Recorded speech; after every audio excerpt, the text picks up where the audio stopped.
Welcome back to the Scurv podcast. This is LanceScurvX, your host of LanceScurvX.com.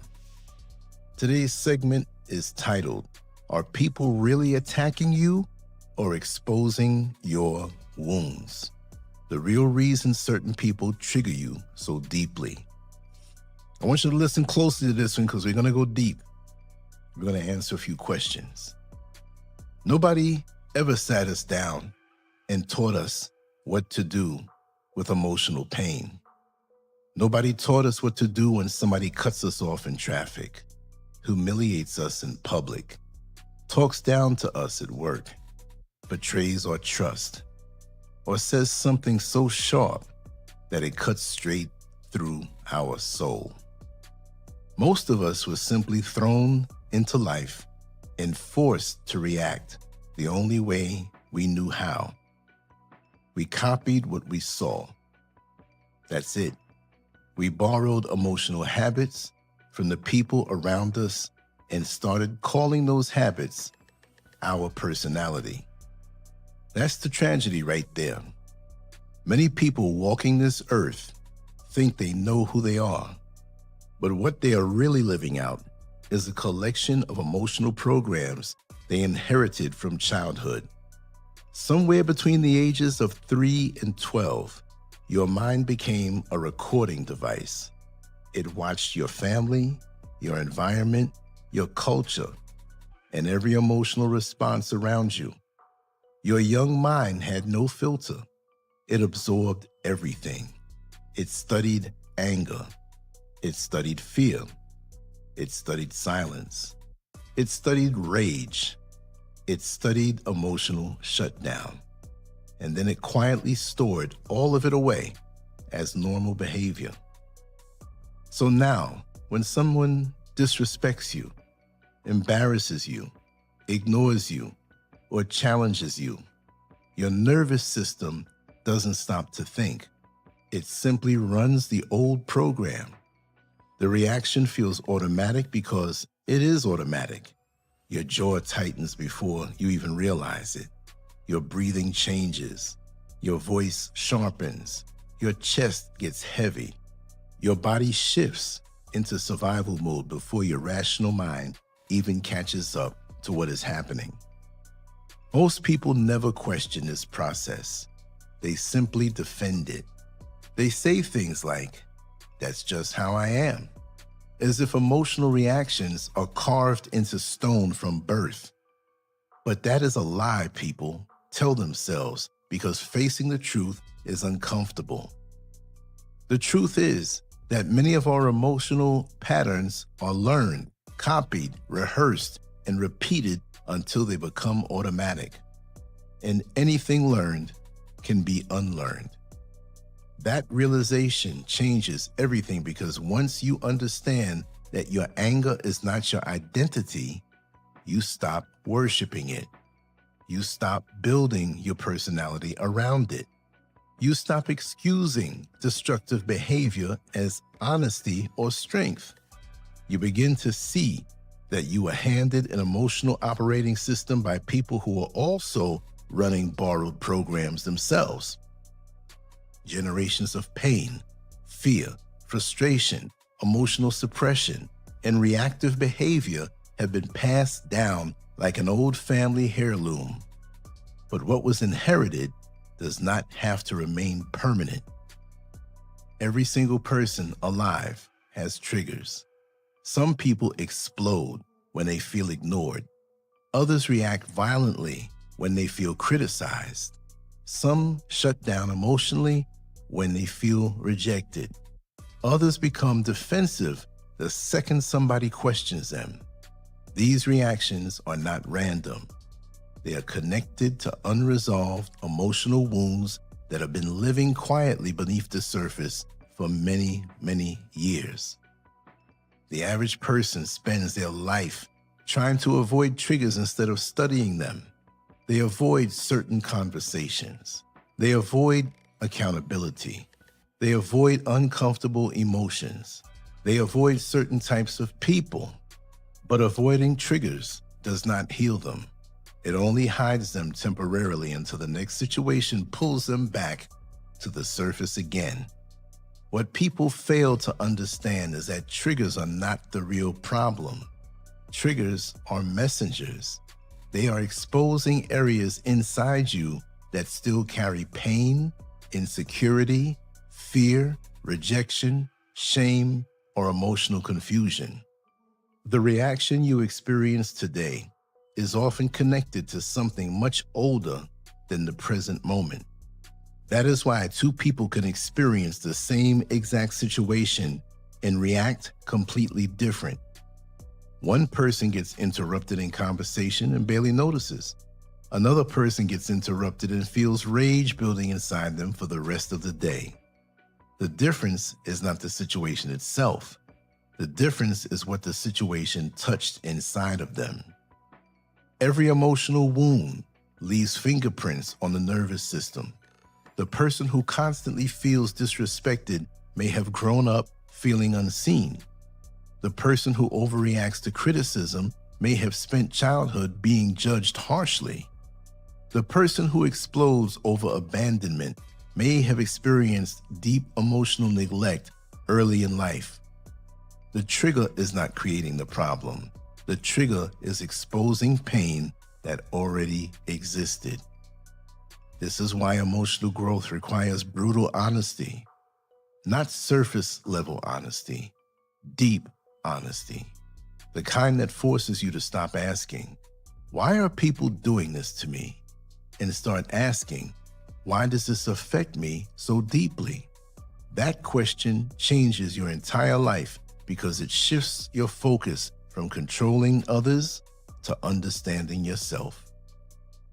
There's a tiny moment that exists between what happens to you and how you react to it. Most people never notice it because their reactions happen too fast. But that small moment is one of the most powerful spaces in human existence. Inside that space is your freedom. Inside that space is your power. Inside that space is your ability to choose. Most people live like emotional machines. Trigger in, reaction out. No pause, no awareness, no self-control. Just automatic programming running over and over again until relationships are destroyed, opportunities disappear, and regret becomes a lifestyle.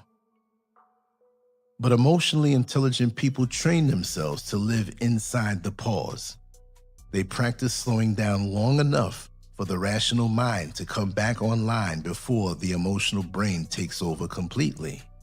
They understand that the pause is not weakness. The pause is power. One conscious breath can change the direction of an entire interaction. One pause can stop an argument from turning destructive. One moment of awareness can prevent years of damage. But people underestimate breathing because it sounds too simple. They want dramatic solutions while ignoring the fact that the nervous system responds directly to breathing patterns. When your breathing slows down, your body receives a signal that danger is decreasing. Your heart rate changes. Your nervous system settles. Your mind regains access to logic and judgment. That breath interrupts the emotional hijacking process and returns you to conscious choice. This is why calm people seem powerful. They are not necessarily stronger than everyone else. They simply train themselves not to surrender control to every emotional impulse. They learn how to stay present long enough to choose their response instead of becoming prisoners of their reaction. One of the biggest emotional breakthroughs a person can experience is realizing that most behavior is not truly about you. That rude coworker, that disrespectful stranger, that emotionally distant partner, that angry customer, that bitter person online. Most of them are reacting from pain they carried long before they met you. Human beings project their internal condition onto the world around them. A person drowning in insecurity often attacks confidence. A person carrying unresolved pain often spreads pain. A person who feels powerless often tries to control others. Hurt people frequently hurt people because wounded nervous systems create wounded behavior. Understanding this does not mean accepting abuse. It does not mean becoming weak or passive. It simply means refusing to personalize behavior that was never truly about you in the first place. This mindset changes everything. Insults begin to look like confessions. Aggression begins to look like emotional instability. Dismissiveness begins to reveal insecurity. Suddenly, you stop absorbing everybody's dysfunction as if it were evidence of your worth. That is real emotional freedom. The moment you stop allowing other people's brokenness to define your identity is the moment you become emotionally untouchable.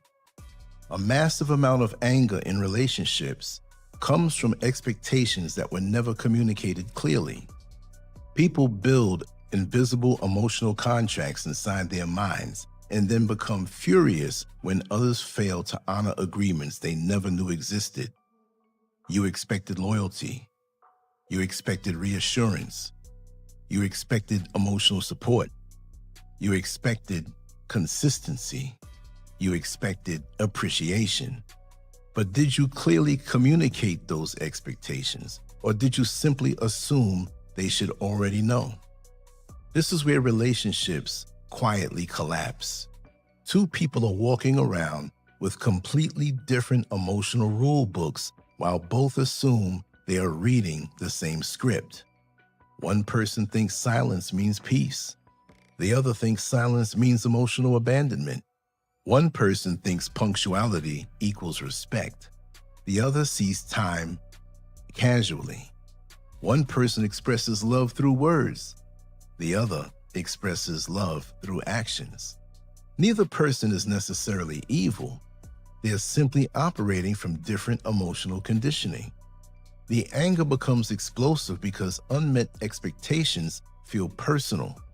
The mind quickly jumps from "they didn't meet my need" to "they don't care enough about me." But often the real issue is not lack of care. The issue is lack of communication. Nobody can read your mind. No matter how much somebody loves you, they cannot automatically understand emotional needs that were never expressed openly and honestly. Expecting people to magically decode your internal world is one of the fastest ways to create resentment and emotional exhaustion. Many people confuse emotional suppression with emotional strength. They think being strong means hiding emotions, burying feelings, and pretending nothing affects them. But suppressed emotions do not disappear, they accumulate. Pressure always finds somewhere to go. That buried anger eventually leaks into your tone, your relationships, your health, your stress levels, and your mental state. The body carries emotional tension in the shoulders, chest, jaw, stomach, and nervous system. You may look calm on the outside, while chaos silently grows inside. Real emotional mastery is not about pretending you feel nothing. It is about learning how to redirect emotional energy before it becomes destruction. Anger itself is not evil. Anger is energy. The problem is where that energy gets directed. One person uses anger to destroy relationships. Another person uses anger to fuel discipline, creativity, purpose, growth, or change. The energy is the same. The direction is different. This is why awareness matters so much. You must learn the early warning signs of your own nervous system. Notice the tightening of your chest. Notice the change in your breathing. Notice the tension in your jaw. Notice the racing thoughts. Those signals are your emotional dashboard warning lights. Most people ignore the signals until they already are out of control. But emotional mastery begins the moment you interrupt the automatic sequence before it reaches the point of no return. That interruption is where freedom lives. That interruption is where wisdom begins. That interruption is where you finally stop being controlled by old programming and start becoming the author of your own emotional life. You are not doomed to remain the person your pain trained you to become. You're not required to keep running inherited emotional software for the rest of your life. You're not trapped inside the reactions you learned during childhood. Everything that was conditioned can be reconditioned. Everything that was programmed can be upgraded. Everything that was inherited can be examined and changed. But that transformation begins with awareness. It begins the moment you stop identifying with every emotional reaction and start observing it instead. It begins when you stop defending your dysfunction and start questioning it honestly. The world is full of people who are emotionally reactive but spiritually asleep. They move through life blaming everybody else for the storms inside them while never realizing they are carrying unhealed weather systems from years ago. The strongest people are not the loudest people. They are not the most aggressive people. They are not the people who dominate every argument. The strongest people are the ones who can remain conscious while emotion is trying to take control. That kind of strength changes families, entire bloodlines. It changes relationships. It changes communities. And most importantly, it changes the relationship you have with yourself. Because the greatest victory is not controlling other people. The greatest victory is finally mastering the person staring back at you in the mirror. So all of us need to look within. All of us, like Michael Jackson said, need to look at the man in the mirror. That's the greatest way to heal ourselves so the outside external forces out there don't control us and trigger us off. And when we start to feel triggered, take that breath. You're powerful enough to do it, and that would change the way your life moves forever. It's worked for me, and I know it'll work for you. LanceScurv out. On to the next one. Much love to you all. I appreciate you spending the time here. Let me hear from you. Leave a comment and hit LanceScurvX.com if you haven't joined. I really appreciate that if you do. Much love. Peace.